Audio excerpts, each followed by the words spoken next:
Math 140, week number 3.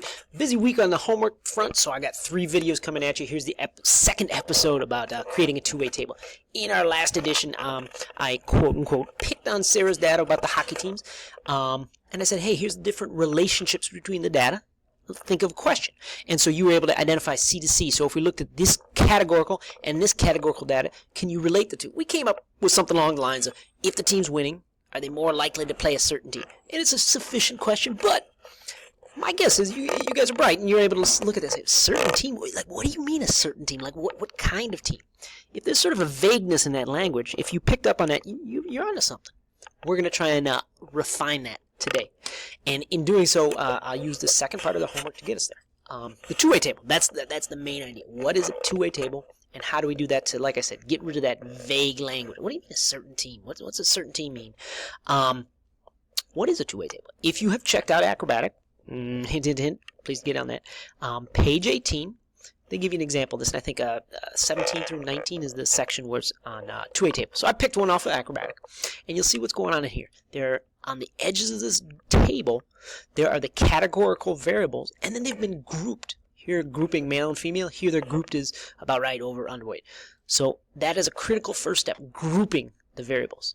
And then after we've grouped them, then we look at the numbers. We just count. We say, okay, there's 560 females who were about right. There were 73 males who were underweight. We're just counting.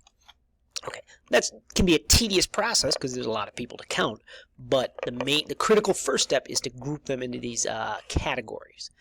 Going back to Sarah's data, and I'm not picking on Sarah because trust me, my data, I know other people using the movies. It's a common speed bump when you're dealing with the data, is that if you're looking at the wins and losses, those aren't grouped. You're either wins or your losses. This data is not grouped, and that's going to be a trouble for us. We want to group stuff. Before we make a two-way table, we want to group those categorical variables. So let's check out how to do that. How are we going to do this? I'm going to take my data set. I think it was last week, maybe 2 weeks ago. I was talking about the Los Angeles Lakers and looking at their statistics. And this data set has plenty of quantitative, but it also has some qualitative over here. Oh yeah, there's my source. Always good to put that on there. So if we're looking at, the dates, which actually, this is kind of vague. It could be qualitative or quantitative, but I'm going to interpret this as a categorical data set.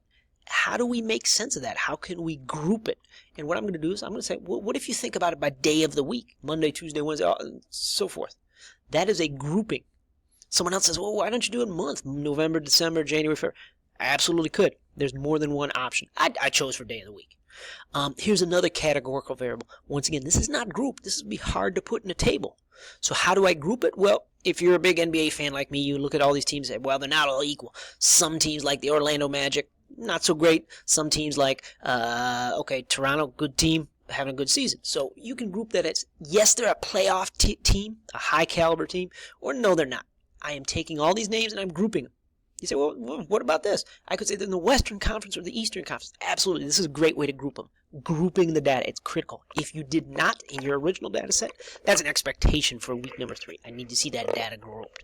So with the data grouped, now what I can do is I can say, okay, here's one categorical value, wins or losses, and that is grouped. Here's another, playoff teams, yes or no, that is grouped.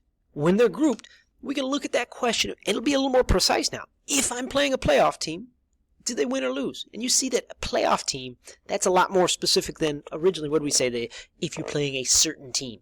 That's vague. So this is a nice question. We're going to make a two-way table, or I'll show you how to. I guess I won't go all the way through. But we've done the heavy work for this first step. We've grouped things, and the second step is just to count how many. And if you really want, you could sit there 1, 2, 3 at a time. I'll show you how to do it in Excel. The counting process of how to count them. So here's the same data set we were just working with. Now it's in Excel, so I can click and move things around. I was talking about wins and losses. So I don't need any of these things. I'll click them, right-click, and delete. And I was talking about playoff teams, so I don't need any of these data sets. So I'll highlight them, right-click, and delete. Oh, my goodness. I'll try that one more time. Right-click and delete. And I don't need the conference. Right-click, delete. So here's the main event. Did they play a playoff team? And did they win? How do I make sense of this? What I can do is I can click these two variables that I'm dealing with, categorical variables, head up to sort and filter, and I put a little filter on these. Why is a filter convenient? Because if you click the playoff, remember, if they're playing a playoff team, well then let's only look at the yes. Let's only look at the playoff teams.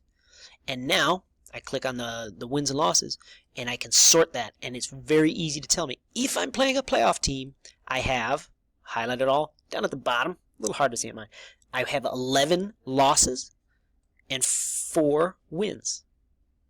If I play a playoff team, I have 11 losses and 4 wins. I just counted, and I can put it in my table.